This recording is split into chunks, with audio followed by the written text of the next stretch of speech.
Everybody, Mike Jeffers, Chicago Jazz Magazine, chicagojazz.com, and welcome to another episode of Around Town.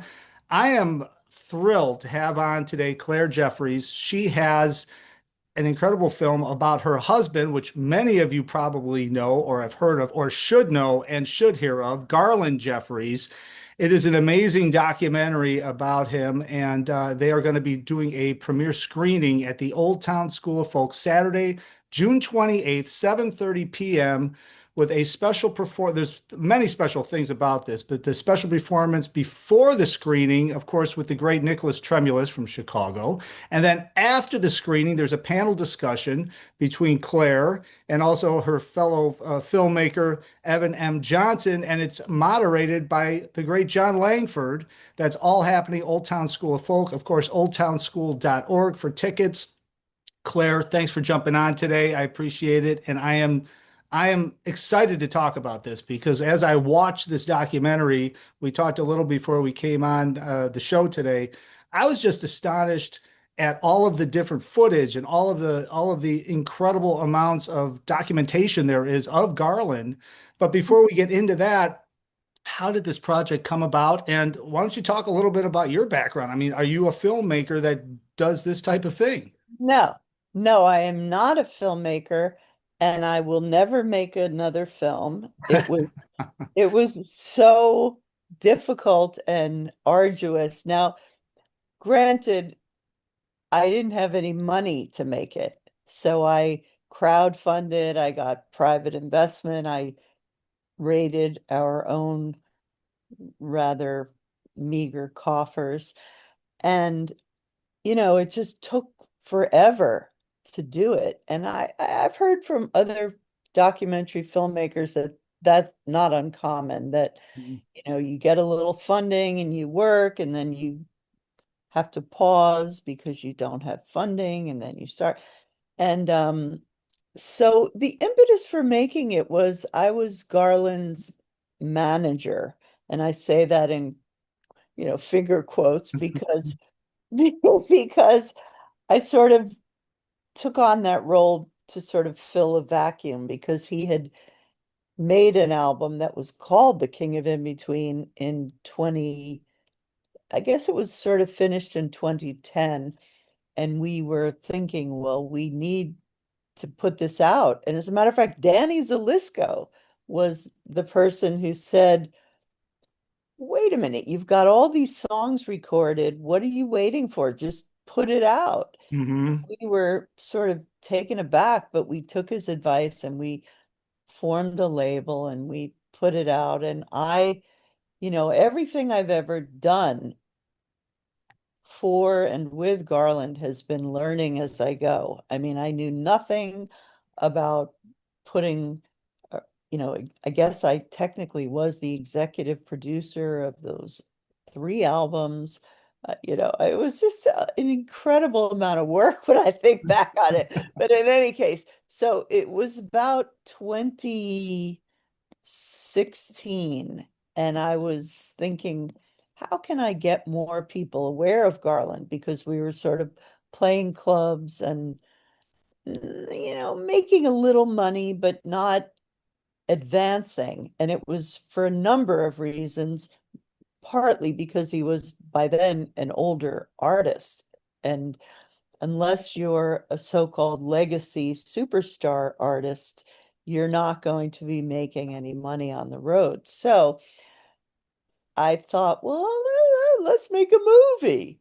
And, again, very, very naive and sort of thinking, I'll just throw it together and I'll have people help me and, and maybe that'll make more people aware of him. And yeah, so 10 years later, here we are. And I think it did succeed in the sense that it is making more people aware of him. In a certain way, it's preaching to the choir, like people that have already heard of him or dimly heard of him, and they watch the film and like you, they're kind of amazed at the length of his career, the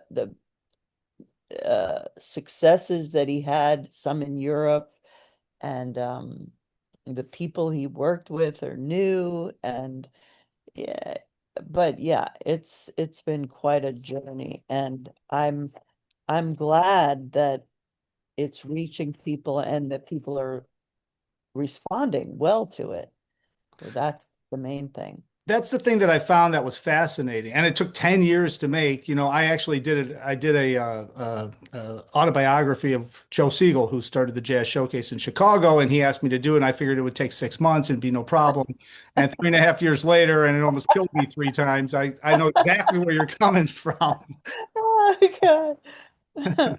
But the thing that I find fascinating, as I mentioned, is the amount of documentation of Garland. I mean, normally, and obviously, all of the different famous people that you run into, and I mean, he's out on the scene, but the documentation is there.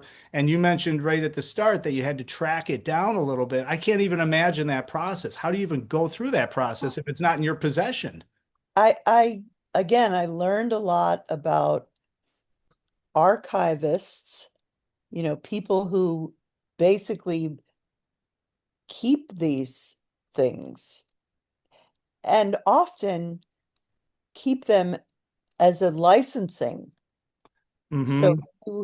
in order to get a lot of the footage that you saw in there, I had to pay for it. Whether it was, and sometimes I would find that the footage existed, but it took many steps to find who controlled it. And then it would take many steps to figure out what I was going to use of the existing footage because very often it was licensed by the minute. Oh yeah. So in other words, I wouldn't say, "Oh yeah, I'll take the whole 30 minutes for, 25,000." I mean, it was like I would have to really get granular and say, "Oh, I'll take, you know, 1 minute of," and that, for example, the Tom Snyder show Yep. that I knew he had been on, but I had never seen any footage of it. And in order to find that, a lot of this stuff was on reel-to-reel tapes or VHS tapes. Yeah. It was all kinds of formats that had to be I have trouble saying that, digitized. Yeah. A lot of it had to be digitized. And and so it was just endless, but it was fascinating because I could not believe how much there was. And, obscure TV shows in Germany or, crazy audio from some Dutch interview and Mhm. some of the stuff I absolutely stumbled upon. Like, for example, there's a few images from Cashbox magazine. Remember that? Yep. And but I sometimes would go on eBay to try to find Ah, some of the print. And most of the cash boxes that I wanted, I couldn't find.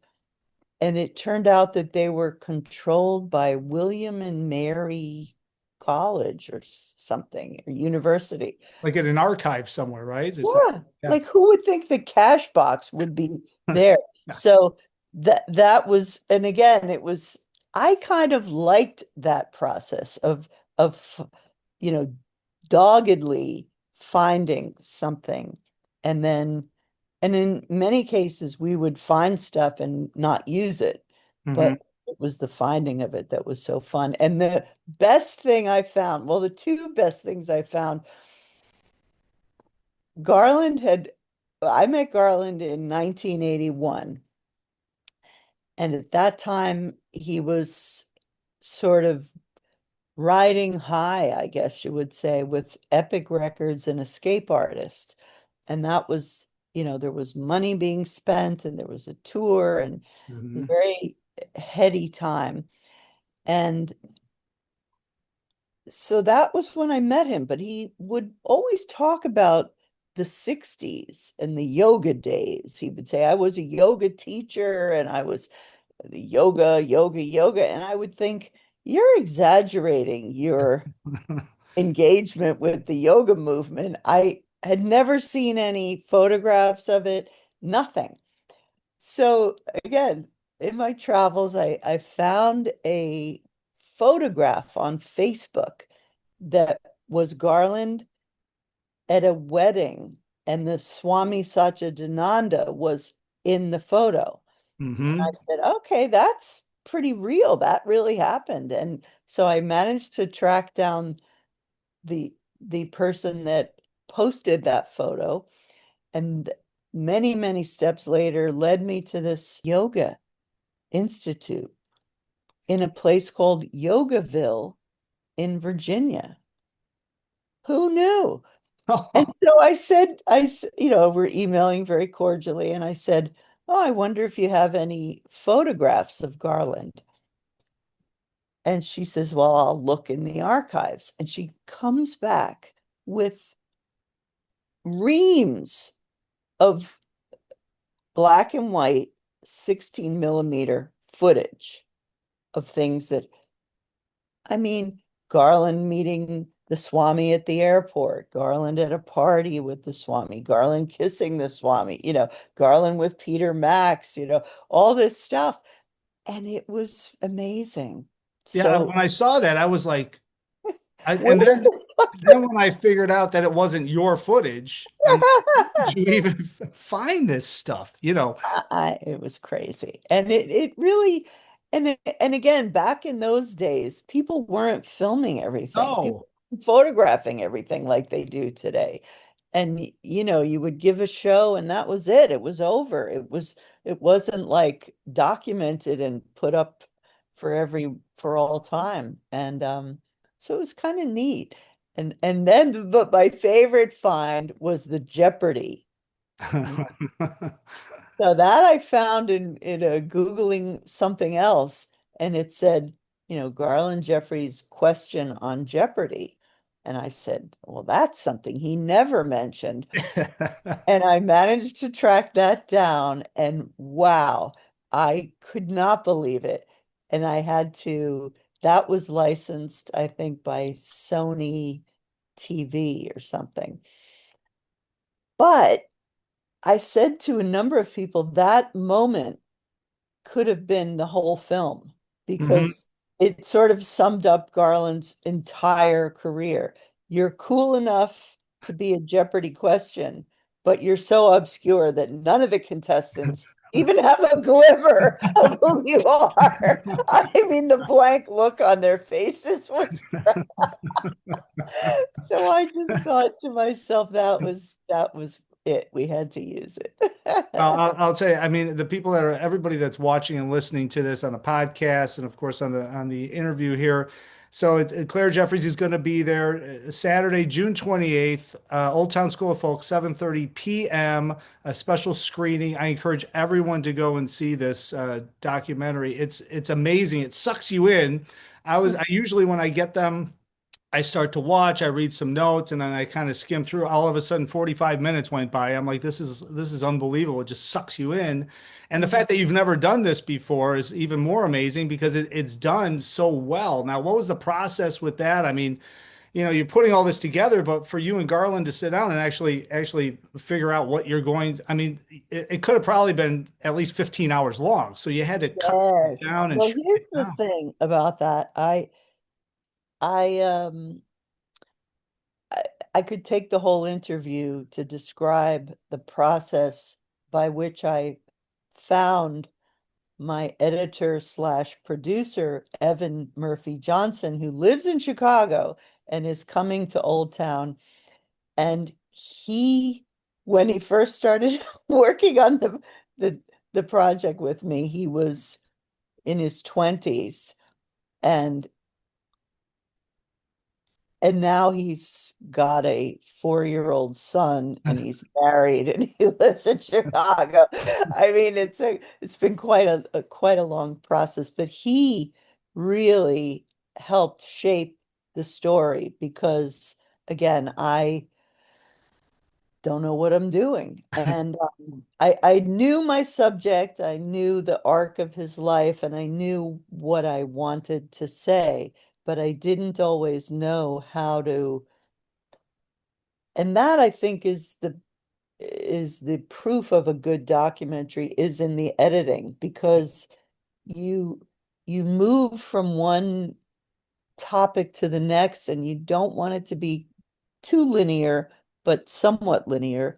Yeah. And you have to make so many choices about what supports the story you're trying to tell. And the story of Garland's life and career has a lot of sub themes. I mean, was his lack of success due to racism, systemic racism in the music business because he was trying to do music that was outside of jazz and blues, or even R&B and Yeah. Motown, soul? Or was it because he shot himself in the foot with his own personality?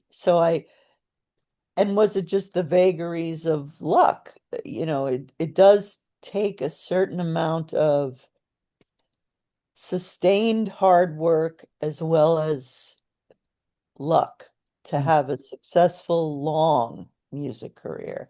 Yeah. And so I wanted to touch on all those things, but I didn't want to lay in them too much. I didn't want to get too heavy-handed and say, oh, the reason he was never a superstar is because of racism. I mean, you know, that's part of it, but that's not all of it. And I felt like it would be wrong or incomplete to do that. So that was a lot of the decision making. And then you have choices about what you want your interviewees to say and how much of them do you want in the film? Mhm. When do you want them in the film? There's so many complicated decisions, and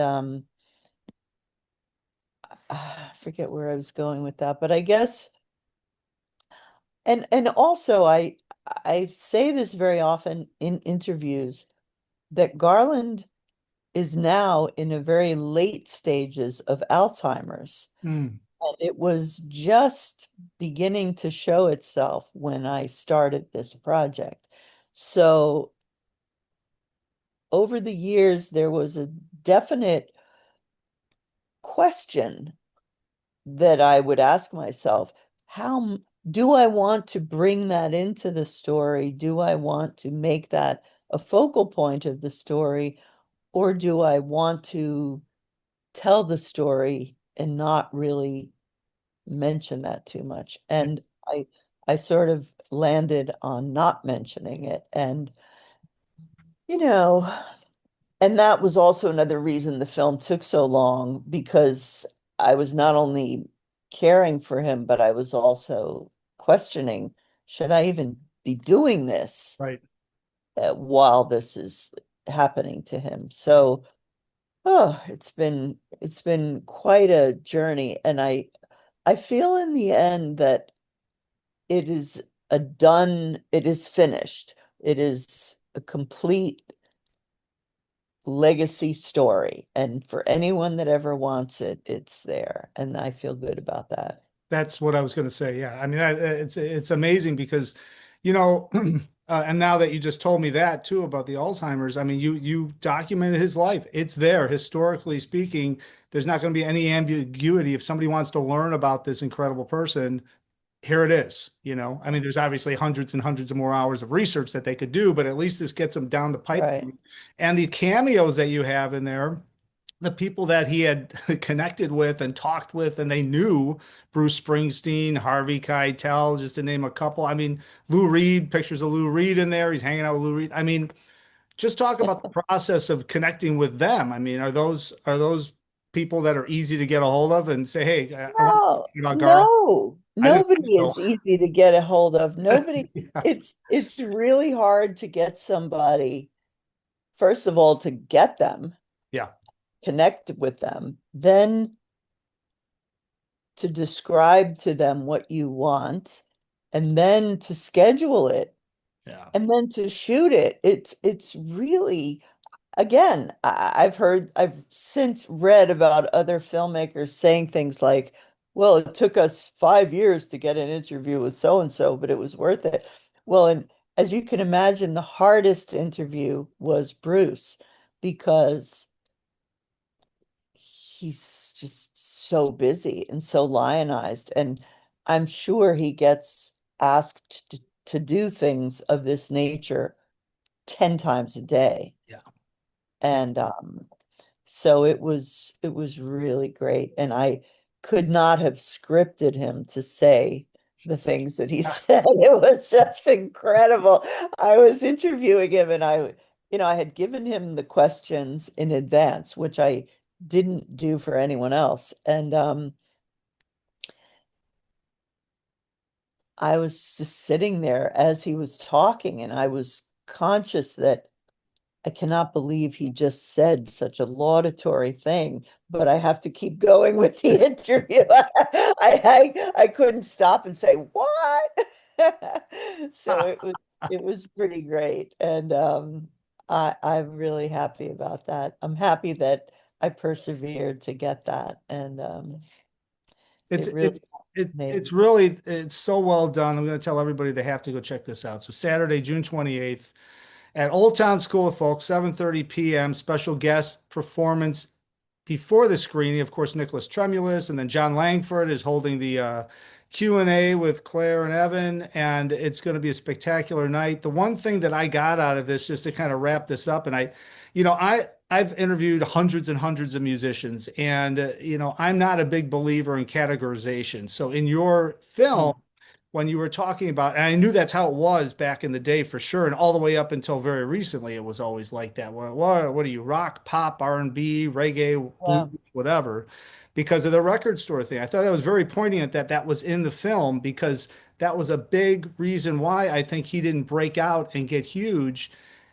I think he was ahead of his time, like by 30 years, because nowadays there aren't all those categories. There isn't even radio anymore. It's like, what do you want to hear? Oh, Garland Jeffreys. Yeah. I mean, people go to hear the artist now. They don't care what they're listening to. They Right. want to They hear the don't think artist. about genre as much.